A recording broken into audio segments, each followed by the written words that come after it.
তাহলে আমরা লিখলাম কত হয় ভাগশেষ তারপর ভাগশেষ তারপর ভাগশেষ কি তারপর ভাগশেষ পরে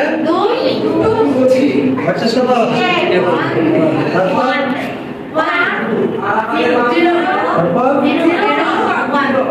কি দেবে এখানে लेफ्ट सेकंड भी মানে সুতরাং 10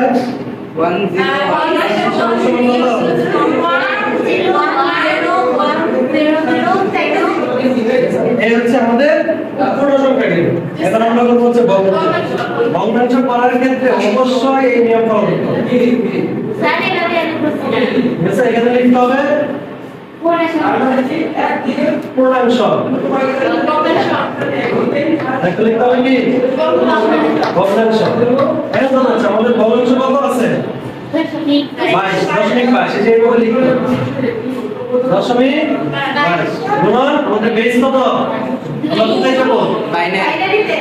দিলাম বেস এইভাবে লম্বা লম্বা দিতে হবে। এখন 22 এর 2 দিয়ে দিলে কত হয় 22 কত 11 হ্যাঁ 22 কত 40 দশমিক 40 এর দশমিকের আগে কি আছে মারুফা আমারটা দেখছো হইছে নি তারপর 2 আমারটা দেখছো গেছে পরে 40 এর কত হয় 88 তাহলে দশমিক 88 তাহলে উপরে কি থাকে 0 তারপর আবার দিতে দিই তাহলে কত হয় 1.76 তাহলে এই যে 1 টা হচ্ছে পূর্ণ সংখ্যা এই দশমিক এই 76 তারপর হচ্ছে গুণন 2 এখন কত হয় স্যার কি দেখতেছি পূর্ণ সংখ্যা না হচ্ছে এখানে যা আছে আমাকে কন্টিনিউয়াসলি 4 বার করতে হবে মিনিমাম কয়বার 4 বার করতে হবে। এটা মাস যদি 4 বার না করে তাহলে স্যার এটা আমরা কমায় দিতে পারবো। তারপর আমাদের কি করতে হবে এই মোট সেগমেন্টের নাম্বারটা উল্টা দিকে আসবে 1.1 এটা হচ্ছে এমএসবি এটা হচ্ছে কি এলএসবি। এখন কথা হচ্ছে এইটা তো আমরা কোন নেক্সট করে যেতে পারি এটা একেবারে যতটুকু সম্ভব যে কোনো জিরো না আসে তাহলে এটা কি হয় একটা ইনফিনিটি শব্দ তাহলে আমরা এখানে লিখতে পারি কত হয় 0.2022 ডেসিমাল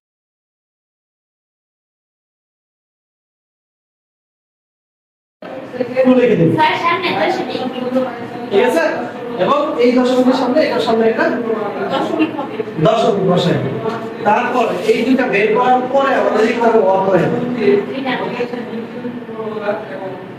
অতএব লিখতে হবে 80.22 ডেসিমাল সমান কত 101.001 এটা হচ্ছে ফাইনাল আনসার। আমরা এইভাবে না করলে কিন্তু